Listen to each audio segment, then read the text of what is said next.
Hola a todos. A ver, pensemos en esto. ¿Cómo es posible que una nación, una que parecía tenerlo todo para ser grande, termine rompiéndose por dentro? Suena increíble, ¿no? Pues hoy vamos a meternos de lleno en esa historia, la fascinante y también trágica historia de cómo el reino de Israel, justo en su punto más alto, se partió en dos para siempre. Y esa es la gran pregunta que vamos a intentar responder. ¿Cómo pasó algo así? Y la respuesta no es sencilla, ¿eh? No fue una sola cosa.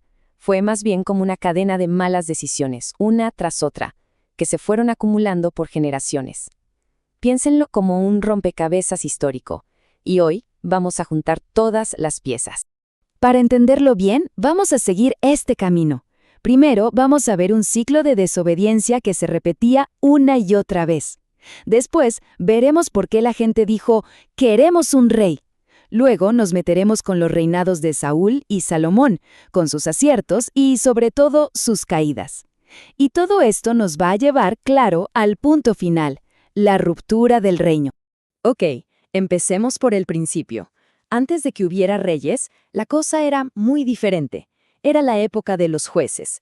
Y para entender por qué de repente quisieron un rey, es clave que entendamos primero el patrón, ese círculo vicioso del que estaban de verdad desesperados por salir. Y todo empezaba siempre con el mismo problema. Una vez que llegaron a la tierra prometida, en lugar de mantenerse firmes en sus creencias, empezaron a copiar a sus vecinos. Comenzaron a adorar a sus ídolos, como Baal y Astarot. Y esto, claro, iba directamente en contra de todo lo que se les había dicho que hicieran. Y ahí se activaba un ciclo, uno que era súper predecible y la verdad agotador. Miren qué simple. Primero, el pueblo desobedecía. La consecuencia, venían sus enemigos y los oprimían. Cuando ya no aguantaban más, pedían ayuda a gritos, y entonces Dios les enviaba un juez, que era como un líder militar y espiritual para salvarlos. Y por un tiempo todo tranquilo, había paz, pero ¿qué pasaba? El juez moría y ¡pum!, el ciclo volvía a empezar desde cero. Imagínense, este patrón se repitió por cientos de años. Pasaron líderes muy conocidos como Otoniel, Débora, el mismísimo Sansón, pero todos eran en el fondo una solución temporal para un problema que no se iba.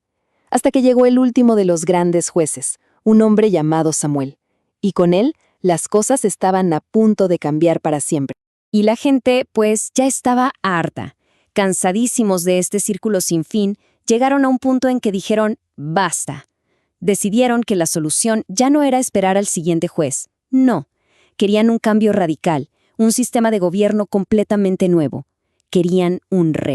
Y lo que encendió la mecha fue que Samuel ya era viejo, y sus hijos, que se suponía debían seguir sus pasos, resultaron ser un desastre. Eran corruptos, se dejaban sobornar, torcían la justicia, un caos. Los líderes de Israel vieron esto y pensaron, si estos son los que vienen, vamos a caer otra vez en lo mismo. El miedo a repetir el ciclo era real.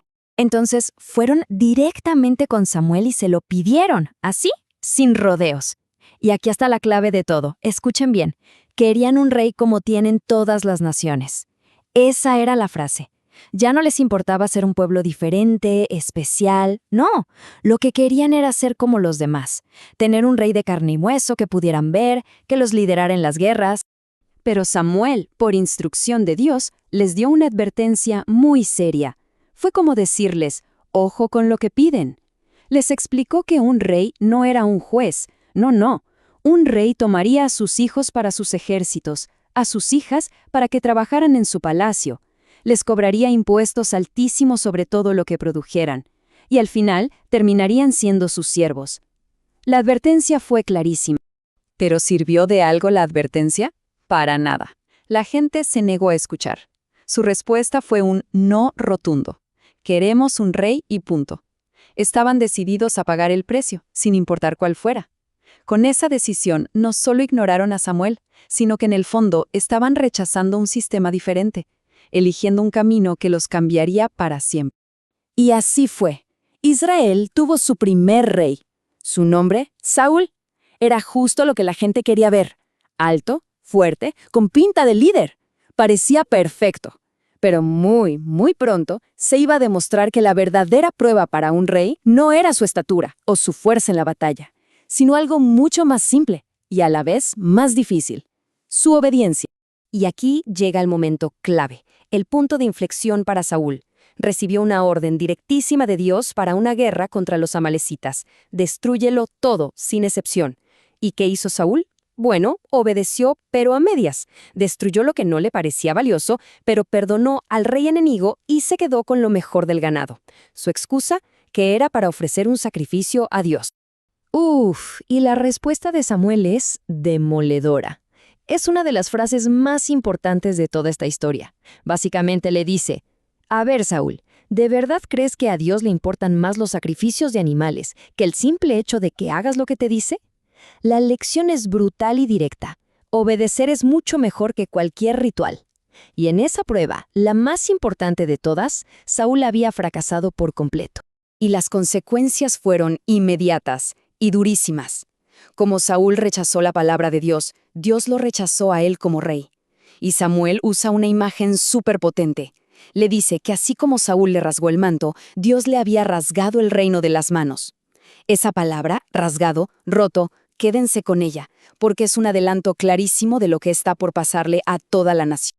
Bueno, ahora avancemos en el tiempo, hasta el punto más alto del reino, la época dorada. Hablamos del rey Salomón, el hijo de David, un rey famosísimo por su increíble sabiduría, el que construyó el gran templo de Jerusalén. Su reinado fue el pico del poder y la riqueza para Israel. Pero, y siempre hay un pero, ni siquiera el hombre más sabio del mundo pudo escapar de los mismos errores que venían arrastrando desde el principio. El gran problema de Salomón se puede resumir en un solo número, que es, de verdad, impresionante: 1000. 1000 mujeres entre esposas y concubinas. Imagínense la escala de ese exceso. Pero lo peor no era solo la cantidad. El verdadero problema era que muchas de ellas venían de otras naciones, con otros dioses. Y esto era algo que estaba prohibidísimo, justamente para evitar la catástrofe que al final terminó ocurriendo. Y con el paso de los años, lo que empezó como alianzas políticas a través de matrimonios, se convirtió en un problema espiritual.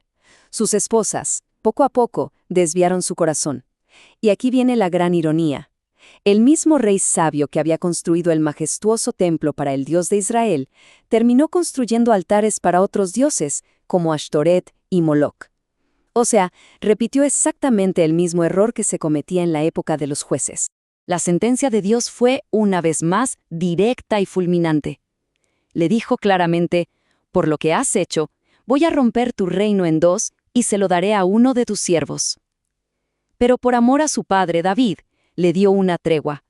El castigo no llegaría mientras él viviera, sino durante el reinado de su hijo. La división ya no era una posibilidad, era una sentencia con fecha de espera, una bomba de tiempo. Y así llegamos al momento final, a la explosión de esa bomba de tiempo.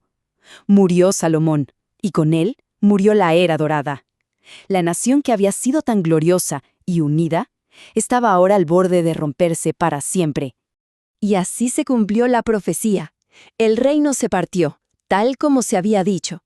Por un lado, al norte, 10 de las tribus se unieron para formar el reino de Israel, con Jeroboam, que había sido siervo de Salomón, como su nuevo rey. Y por otro lado, al sur, las 2 tribus restantes, Judá y Benjamín, se quedaron con el hijo de Salomón, Roboam, formando el reino de Judá. Se acabó. La gran nación unida había dejado de existir.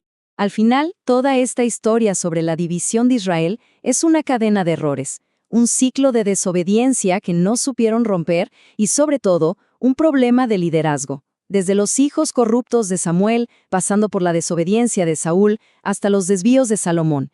Y todo esto nos deja con una pregunta que va mucho más allá de la historia antigua, una pregunta que sigue vigente hoy. Si el liderazgo fue el problema, entonces, ¿qué es lo que de verdad define a un buen líder? Ahí se las dejo, para pensar.